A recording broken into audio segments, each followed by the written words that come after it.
दफ्तर की घड़ी ने 4:30 बजने की सूचना दी तो सब एक एक करके उठने लगे। अमित ने जैसे यह आवाज सुनी ही नहीं। चलना नहीं है क्या यार? राहुल ने पीठ में एक धौल मारी तो वह चौंक गया। 5 बज गए क्या? कमाल है, राहुल बोला। घर में नई ब्याही बीवी बैठी है और पति को यह भी पता नहीं कि 5 कब बज गए। अरे मियाँ, तुम्हारे तो आजकल वे दिन हैं जब लगता है कि घड़ी की सुइयां खिसक ही नहीं रही और कमबख्त 5 बजने को ही नहीं आ रहे। पर एक तुम हो कि। राहुल के व्यंग्य से अमित के सीने में एक चोट सी लगी। फिर वह स्वयं को संभाल कर बोला, मेरा कुछ काम अधूरा पड़ा है, उसे पूरा करना है। तुम चलो, मैं अभी आता हूं। राहुल ऑफिस से चल पड़ा। अमित गहरी सांस लेकर कुर्सी पर बैठ गया और सोचने लगा। वह राहुल को कैसे बताता कि नई नवेली बीवी है, तभी तो वह यहां बैठा है। उसके अंदर की उमंग जैसे मर सी गई है। पिताजी को भी न जाने क्या सूझी कि उसके गले में ऐसी नकेल डाल दी जिसे ना वह उतार सकता है और ना खुश होकर पहन सकता है। वह तो विवाह करना ही नहीं चाहता था। अकेले रहने का आदी हो गया था। विवाह की इच्छा ही नहीं होती थी। उसने कई शौक पाले हुए थे। शास्त्रीय संगीत के महान गायकों के कैसेट का अनुपम खजाना था उसके पास, जिन्हें सुनते सुनते वह ना जाने कहाँ खो जाता था। और इन सब में व्यस्त रहकर उसने विवाह के बारे में कभी सोचा भी नहीं था। ऐसे में पिताजी का पत्र आया। अमित, तुम्हारे लिए एक लड़की देखी है। अच्छे खानदान की, प्रथम श्रेणी में एमए है। मेरे मित्र की बेटी है। फोटो साथ भेज रहा हूं। मैं तो उन्हें हाँ कर चुका हूं। तुम्हारी स्वीकृति का इंतजार है। अनमना सा होकर उसने फोटो उठाया और गौर से देखने लगा था। तीखे नाक नक्श की एक आकर्षक मुखाकृति थी। बड़ी बड़ी भावपूर्ण आंखें जैसे उसके सारे वजूद पर छा गई थीं। और जाने किस जोश में उसने वापसी डाक से ही पिताजी को अपनी स्वीकृति भेज दी थी। पिताजी ने 1 माह बाद ही विवाह की तारीख नियत कर दी थी। उसके दोस्त राहुल, विपिन आदि हैरान थे और उसे सलाह दे रहे थे कि सिर्फ फोटो देखकर ही वह विवाह को कैसे राजी हो गया। कम से कम एक बार लड़की से रूबरू तो हो लेता। पर जवाब में वह हंसकर बोला था, फोटो तो मैंने देख ही लिया है। अब पिताजी लंगड़ी लूली बहू तो चुनेंगे नहीं। पर कितना गलत सोचा था उसने। विवाह की प्रथम रात्रि को ही उसने प्रिया के चेहरे पर प्रथम दृष्टि डाली तो सन्न रह गया था।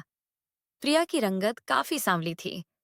फिर तो वे बड़ी बड़ी आंखें, जिनमें वह अक्सर कल्पना में डूबा रहता था, वे तीखे नाक नक्श जो धार की तरह सीधे उसके हृदय में उतर जाते थे। सब कुछ जैसे काफूर सा उड़ गया था और रह गया था तो सिर्फ और सिर्फ प्रिया का सांवला रंग। प्रिया से तो उसने कुछ नहीं कहा, पर सुबह पिताजी से लड़ पड़ा था। कैसी लड़की देखी है आपने मेरे लिए?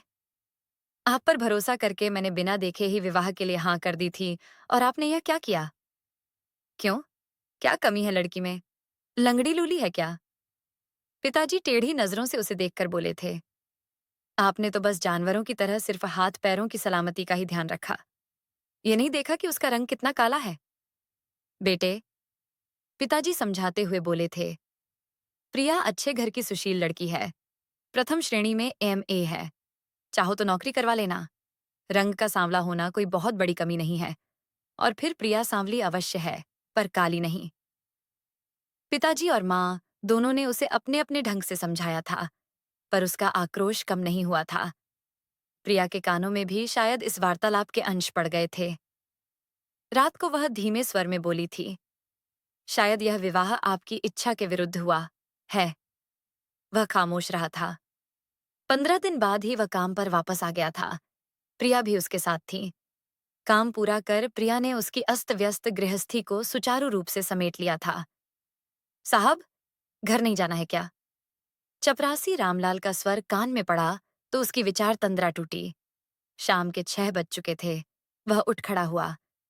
घर जाने का भी जैसे कोई उत्साह नहीं था उसके अंदर। उसे आए 15 दिन हो गए हैं। अभी तक उसके दोस्तों ने प्रिया को नहीं देखा है। जब भी वे घर आने की बात करते हैं, वह कोई न कोई बहाना बनाकर टाल जाता है। आखिर वह करें भी क्या?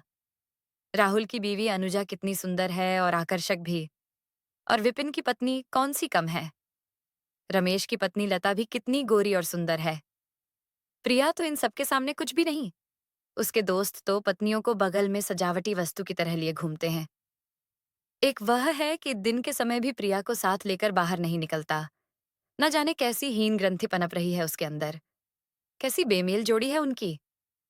घर पहुंचा तो प्रिया ने बाहर कुर्सियां निकाली हुई थीं। तुरंत ही वह चाय और पोहा बनाकर ले आई। वह खामोश चाय की चुस्कियां ले रहा था। प्रिया उसके मन का हाल काफी हद तक समझ रही थी। उसने छोटे से घर को तो अपने कुशल हाथों और कल्पना शक्ति से सजा रखा था, पर पति के मन की थाह वह नहीं ले पा सकी थी। छोटे से बगीचे में फूल पत्तियां तोड़कर वह रोज पुष्प सज्जा करती। कई बार तो अमित भी सजे हुए सुंदर से घर को देखकर हैरान रह जाता था। तारीफ के बोल उसके मुंह से निकलने को ही होते, पर वह उन्हें अंदर ही अंदर घुटक लेता। पाक कला में निपुण प्रिया रोज नए नए व्यंजन बनाती। उसकी तो भूख जैसे दोगुनी हो गई थी। नहाने जाता तो स्नान घर में कपड़े, तौलियां, साबुन सब करीने से सजे मिलते। यह सब देखकर मन ही मन प्रिया के प्रति प्यार और स्नेह के अंकुर से फूटने लगते। पर फिर उसी क्षण वही पुरानी कटुता उमड़कर सामने आ जाती और वह सोचता, यह काम तो कोई नौकर भी कर सकता है। एक दिन वह दफ्तर से आकर बैठा ही था कि राहुल, विवेक, रमेश सजी धजी पत्नियों के साथ उसके घर आ धमके। राहुल बोला, आज पकड़े गए जनाब। उन सबके चेहरे देखकर एक बार तो अमित भी सन्न सा रह गया। क्या सोचेंगे ये सब प्रिया को देखकर? क्या यही रूप की रानी थी जिसे अब तक उसने छिपाकर रखा हुआ था? पर मन के भाव छिपाकर वह चेहरे पर मुस्कान ले आया और बोला, आओ आओ यार, धन्यवाद जो तुम सब इकट्ठे आए।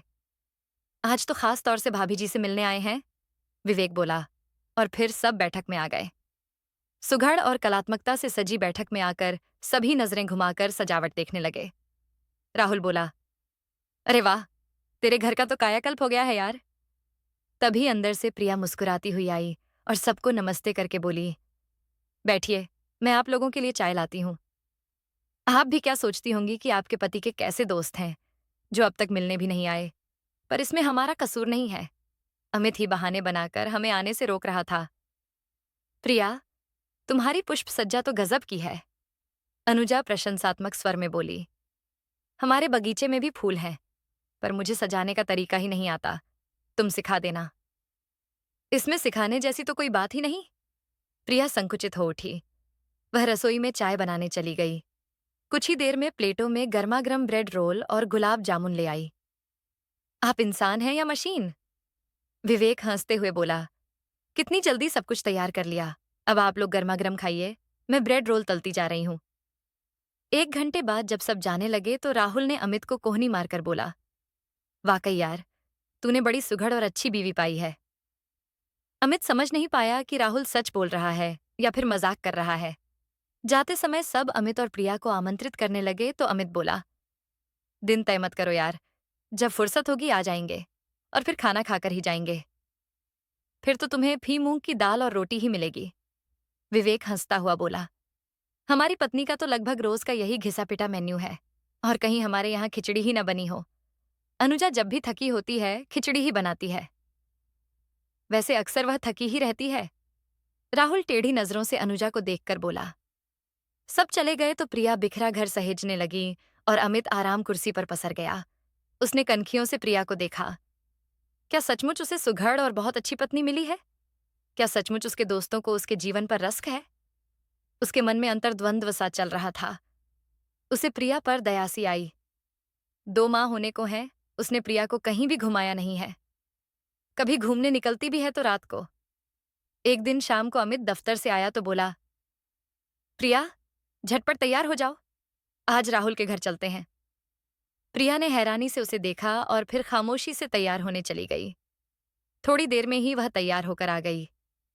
जब वे राहुल के घर पहुंचे तो अंदर से जोर जोर से आती आवाज से चौंक कर दरवाजे पर ही रुक गए। राहुल चीख रहा था, यह घर है या नरक? मेरे जरूरी कागज तक तुम संभाल कर नहीं रख सकती। मुन्ने ने सब फाड़ दिए। कैसी जाहिल औरत हो, कौन पढ़ी लिखी कहेगा? जाहिल हो तुम। अनुजा का तीखा स्वर गूंजा, मैं तुम्हारी नौकरानी नहीं हूं जो तुम्हारा बिखरा सामान ही सारा दिन सहेजती रहूं। बाहर खड़े प्रिया और अमित संकुचित से हो उठे। ऐसे हालात में वे कैसे अंदर जाएं, समझ नहीं पा रहे थे। फिर अमित ने गला खखार कर दरवाजे पर लगी घंटी बजाई। दरवाजा अनुजा ने खोला। बिखरे बाल, मैल मटमैली सी सलवटों वाली साड़ी और मेकअप विहीन चेहरे में वह काफी फूहड़ और भद्दी लग रही थी। अमित ने हैरानी से अनुजा को देखा। अनुजा संभल कर बोली, आइए, आइए अमित जी। और वह प्रिया का हाथ थामकर अंदर ले आई। उन्हें सामने देख राहुल झेंपसा गया और वह सोफे पर बिखरे कागजों को समेटकर बोला, आओ, आओ अमित, आज कैसे रास्ता भूल गए? अमित और प्रिया सोफे पर बैठ गए। अमित ने नजरें घुमाकर देखा। सारी बैठक अस्त व्यस्त थी। बच्चों के खिलौने, पत्रिकाएं, अखबार, कपड़े इधर उधर पड़े थे। हालांकि राहुल के घर अमित पहले भी आता था, पर प्रिया के आने के बाद वह पहली बार यहां आया था। इन 2 माह में ही प्रिया के कारण व्यवस्थित रूप से सजे धजे घर में रहने से उसे राहुल का घर बड़ा ही बिखरा और अस्त व्यस्त लग रहा था। अनजाने ही वह अनुजा और प्रिया की तुलना करने लगा। अनुजा राहुल से किस तरह जबान लड़ा रही थी। घर भी कितना गंदा रखा हुआ है, स्वयं भी किस कदर फूहड़ सी बनी हुई है। क्या फायदा ऐसे मेकअप और लीपापोती का, जिसके उतरते ही औरत कल उतरे बर्तन सी बेरंग बेरौनक नजर आए। इसके विपरीत प्रिया कितनी सभ्य और सुसंस्कृत है। उसके साथ कितनी शालीनता से बात करती है। अपने सांवले रंग पर फबने वाली तैयार सी रहती है। घर भी कितना साफ रखती है। लोग जब उसके घर की तारीफ करते हैं, तब गर्व से उसका सीना भी फूल जाता है। तभी अनुजा चाय और एक प्लेट में भुजिया लाई तो राहुल बोला, अरे, अमित और उसकी पत्नी पहली बार घर आए हैं। कुछ खातिर करो, अब घर में तो कुछ है नहीं। तुम झटपट जाकर बाजार से ले आओ। नहीं नहीं, अमित बोला, इस समय कुछ खाने की इच्छा भी नहीं है। मन ही मन वह सोच रहा था, प्रिया मेहमानों के सामने हमें कोई न कोई घर की बनी हुई चीज अवश्य रखती है, जो खाता है, तारीफ किए बिना नहीं रहता। कुछ देर बैठकर अमित और प्रिया ने उनसे विदा ली। बाहर आकर अमित बोला, रास्ते में विवेक का घर भी पड़ता है, जरा उसके यहां भी हाजिरी लगा ले। चलते चलते उसने प्रिया का हाथ अपने हाथों में थाम लिया। प्रिया हैरानी से उसे देखने लगी। सदा उसकी उपेक्षा करने वाले पति का यह अप्रत्याशित व्यवहार उसकी समझ में नहीं आया। विवेक के घर जब वे पहुंचे तो दरवाजा खटखटाने पर तौलिए से हाथ पहुंचता। विवेक रसोई से निकला और उन्हें देखकर शर्मिंदा सा होकर बोला, अरे वाह, आज तो न जाने सूरज कहाँ से निकला, जो तुम लोग हमारे घर आए हो। विवेक के घर का भी वही हाल था। बैठक इस तरह से अस्त व्यस्त थी, जैसे अभी तूफान आकर गुजरा हो। विवेक पत्रिकाएं समेटता हुआ बोला, आप लोग बैठो, मैं चाय बनाता हूँ। नीता तो लेडीज क्लब गई हुई है। पत्नी क्लब में, पति रसोई में। अमित को मन ही मन हंसी आ गई। तभी प्रिया खड़े होकर बोली, आप बैठिए भाई साहब, मैं चाय बनाकर लाती हूँ। कहकर प्रिया रसोई में चली गई। तभी विवेक का 1 साल का बेटा भी उठकर रोने लगा। विवेक उसे हिलाकर डुलाकर चुप कराने का प्रयास करने लगा। कुछ ही देर में प्रिया ट्रे में चाय और दूध की बोतल ले आई और बोली, आप लोग चाय पीजिए, मैं मुन्ने को दूध पिलाती हूँ। और विवेक के नाना करते भी उसने मुन्ने को अपनी गोद में लिटा लिया और बोतल से दूध पिलाने लगी। विवेक धीमे स्वर में अमित से बोला, यार अमित, बीवी हो तो तुम्हारे जैसी, दूसरों का घर भी कितनी अच्छी तरह संभाल लिया। एक हमारी मेम साहब हैं, अपना घर भी नहीं संभाल सकती। घर आओ तो पता चलता है कि किट्टी पार्टी में गई है या क्लब में। मुन्ना आया के भरोसे रहता है। उस दिन भर वह देर रात तक सो नहीं सका। वह सोच में निमग्न था। उसे तो अपनी पत्नी के सांवले रंग पर शिकायत थी, पर यहाँ तो उसके दोस्तों को अपनी गोरी चिट्टी बीवियों से हर बात पर शिकायत है। इतवार के दिन सभी दोस्तों ने अमित की शादी की खुशी में पिकनिक का आयोजन किया था। विवेक, रमेश, राहुल, विपिन सभी शरीक थे। इस पिकनिक में खाने पीने का सामान अमित के दोस्त लाए थे। अमित को उन्होंने कुछ भी लाने से मना कर दिया था, पर फिर भी प्रिया ने मसालेदार छोले बना लिए थे। सभी छोले को चटकारे लेकर खा रहे थे। अमित हैरानी से देख रहा था कि प्रिया ही सबके आकर्षण का केंद्र बनी हुई थी। अनुजा उससे बुनाई डालना सीख रही थी, तो नीता उसके घने लंबे बालों का राज पूछ रही थी। रमेश की पत्नी लता उससे मसालेदार छोले बनाने की विधि पूछ रही थी। तभी विवेक बोला, अमित, भाभी चाय तो आपके हाथ की ही पियेंगे। उस दिन आपकी बनाई चाय का स्वाद अभी तक जबान पर है। लता, अनुजा, नीता आदि ताश खेलने में लगीं और प्रिया स्टोव जलाकर चाय बनाने लगी। विवेक भी उसका हाथ बटाने लगा। चाय की चुस्कियों के साथ एक बार फिर प्रिया की तारीफ शुरू हो गई। चाय खत्म होते ही विवेक बोला, अब अमित, भाभी एक गाना सुनाएंगी। मैं? ये आप क्या कह रहे हैं भाई साहब?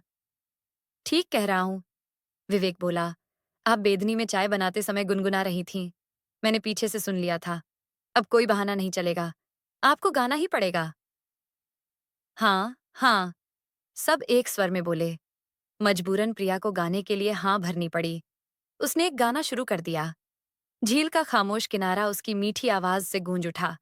सभी मंत्रमुग्ध से उसका गाना सुन रहे थे। अमित भी हैरान था। प्रिया इतना अच्छा गाना गा लेती है, उसने कभी सोचा भी नहीं था। बड़े ही मीठे स्वर में वह गा रही थी। गाना खत्म हुआ तो सबने तालियां बजाईं। प्रिया संकुचित हो उठी। अमित गहराई से प्रिया को देख रहा था। उसे लगा प्रिया इतनी सांवली नहीं है जितनी वह सोचता है। उसकी आंखें काफी बड़ी और भावपूर्ण हैं। गठा हुआ बदन, सदा मुस्कुराते से होंठ, एक खास किस्म की शालीनता से भरा हुआ व्यक्तित्व। वह तो सबसे अलग है। उसकी आंखों पर अब तक जाने कौन सा पर्दा पड़ा हुआ था, जिसके आर पार वह देख नहीं पा रहा था। उसकी गहराई में तो गया ही नहीं था, जहां प्रिया अपने इस रूप गुण के साथ मौजूद थी, सीप में बंद मोती की तरह। एक उसके सांवले रंग की ही आड़ लेकर बाकी सभी गुणों को वह अब तक नजरअंदाज करता रहा था। अगर गोरा रंग ही खुशी और सुखमय वैवाहिक जीवन का आधार होता, तो उसके दोस्त शायद खुशियों के सैलाब में डूबे होते। पर ऐसा कहाँ है? पिकनिक के बाद थके हारे शाम को वे घर लौटे, तो अमित को अपेक्षाकृत प्रसन्न और मुखर देखकर प्रिया विस्मित सी थी। घर में खामोशी की चादर ओढ़ने वाला अमित आज खुलकर बोल रहा था। कुछ हिम्मत करके प्रिया बोली, क्या बात है? आज आप काफी प्रसन्न नजर आ रहे हैं। हाँ, आज मुझे सीप में बंद मोती मिला है। और उसने प्रिया को बाहों में बांध लिया। आशा करती हूँ आपको हमारी कहानी अच्छी लगी होगी। अगर आपको हमारी कहानी अच्छी लगी तो वीडियो को लाइक और शेयर करें, चैनल को सब्सक्राइब करें। वीडियो देखने के लिए आपका धन्यवाद।